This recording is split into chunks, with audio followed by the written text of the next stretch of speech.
Aloha, namaste. Welcome back to You Are Your Own Beloved. Let's assume the position. Sit with a tall spine. Take our hand mudra, our eye mudra. Look up at our third eye. Gently close our eyelids. Roll your shoulders down and back. Take a deep breath in through your nose. Relax in your belly. Let it expand like a big balloon. Audible exhale through your mouth for twice as long.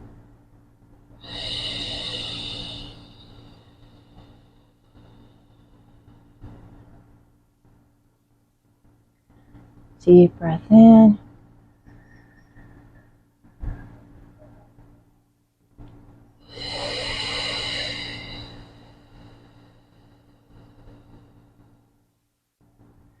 Remember, as you exhale, visualize all your thoughts dissolving through your breath.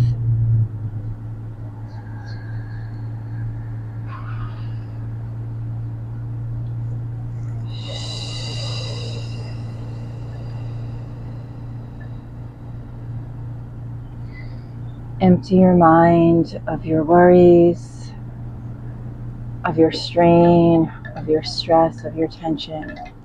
Let's do that again. Deep breath in.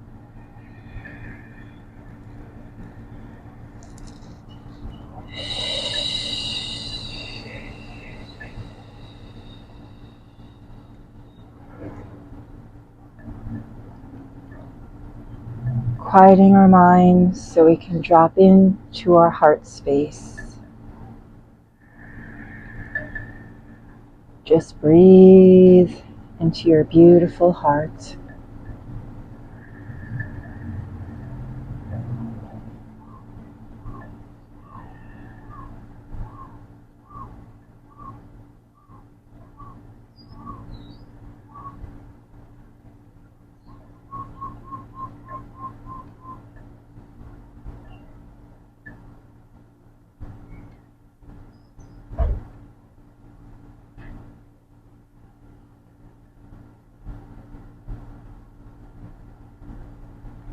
Remember, it only takes a minute to just quiet your mind and drop into your heart or your being, into that center of peace within you. So today's video, Metaphysical Monday, is about the question that I'm asked a lot. Can a person really change? And one of my very first private clients 20 years ago said to me, person doesn't really change. And that's what he believed. And I understood what he meant at the time. And at the time, I wasn't sure what to believe. And it took about 2 decades. Now we're going 20 years already, to know that I could sit here and say to you that absolutely, positively, a person can change. And I've done it. So if I can do it, you can do it. Right? Is it easy to change? Not necessarily. I don't want to say that it's hard, but it is challenging when you have a lot of deep-seated traumas and wounds, or if you happen to be very strong-willed or stubborn like I was.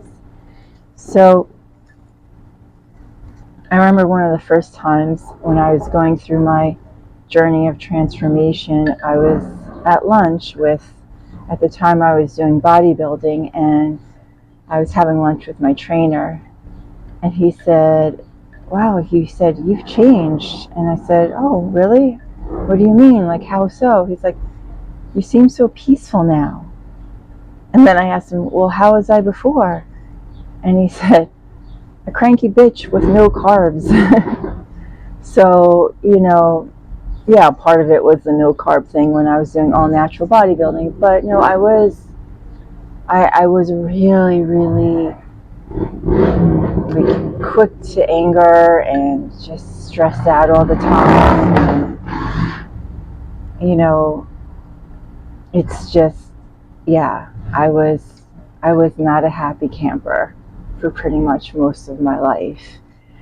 So a person can change, and I was able to change not just my physical body many times over, but my mental body, emotional body, my spiritual body, which was the kind of like the spiritual body. I would say, well, there's kind of two ways of describing it. One, you could think of it as that doesn't really change. Like if you're thinking of your spiritual body as your light body, that light body is pure divine creator light of God. So that doesn't change. But when I refer to the spiritual body in this context, I'm meaning the etheric body, and the etheric body is where we house our traumas, where they get stored in our chakras, which are energy portals. And then our physical body is a duplicate or a replicate of the etheric body. So change does have to happen in the etheric body as well, which is when we do the energy work on ourselves. So that's what I mean. Sometimes when I say spiritual body, I'm referring to your etheric body. And so if you are on the path or the journey of transforming part of your life or all of your life or any aspect of your life, and you're stuck, I just wanted to tell you that you can change. And sometimes those stuck points are there for a reason. They're there because there's something that we have to, like there's unfinished business that we have to look at within ourselves. And also the transformation and the healing happens in layers. So it's not like you do one healing of something and then you're done. And that's something that I had to learn as well, because I thought after I finished my first memoir, Fearless Freedom Becoming Soulfire, I was there, I had arrived. I was like, oh. And then the following year I moved to Hawaii, and it was like I was in the blender again, like going like, what's going on? Like having all these struggles again. And, after many years of doing work on myself and then learning that healing takes place in layers, and it's not just a one and done. And a lot of times you circle back to the same thing, or you circle back to something else that you need to reflect on and to work on and to heal. And then came my second memoir, You Are Your Own Beloved, which was kind of like to cement in all of that work I've been doing. And it doesn't mean, okay, I've arrived, I'm an enlightened master, and I'm walking on in this world like unscathed and imperfect, in my perfect ascended state of being. It's not the way it works either. Like I said, it's levels and layers. But I know that I've come to a point where I found home within my own heart space. And that, so if I ever get lost again, lost into the world of illusion, the Maya, and the thoughts of the mind, I have a reference point to go back to go back home, to return back to my center. So I always have that within me. And that's, to me, that's like the gold. That's like something that you can't put a price on. I know you can work so hard on all these things, on getting degrees and educations and certifications and all these things, work hard on your physical body, but all those things, those, I feel like those can change and they're not permanent. But when you find that home within your heart space, that's something that nobody could take away from you, that you could never lose. It's always there. It's always there for you to go back to. So how do you change? Well, obviously, I'm not going to get into that in this video, because that is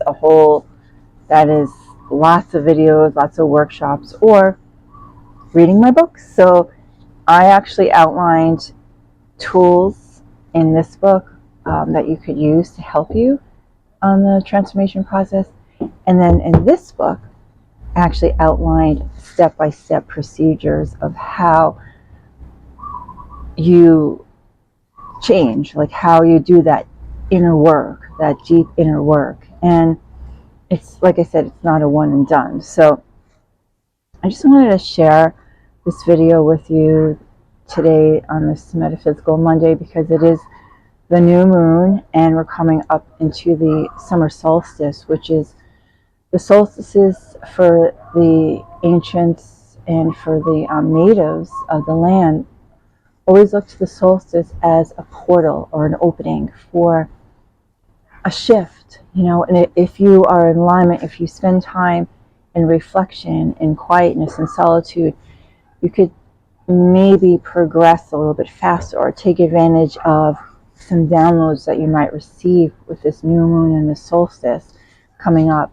and spend some time just in nature and by yourself and do some journaling and meditating and contemplating.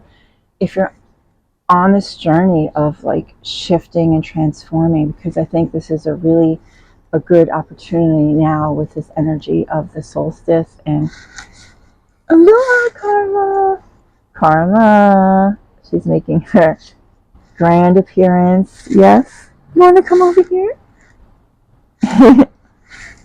So with that said, I wanted to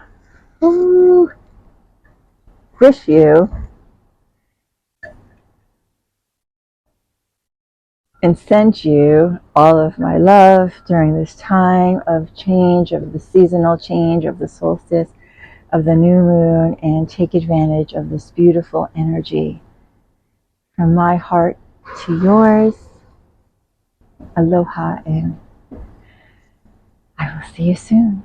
And remember, you are your own beloved. The soul fire in me, I give to you. Aho. To learn more about my offerings, visit my website at igniteyoursoulfire.com. Please subscribe to my channel and comment below, my soul family. Thank you for being here on our precious planet Gaia at this time. Your light matters. You matter. You make a difference in the world by just being you. Ahuiho. Until our hearts meet again. You are loved.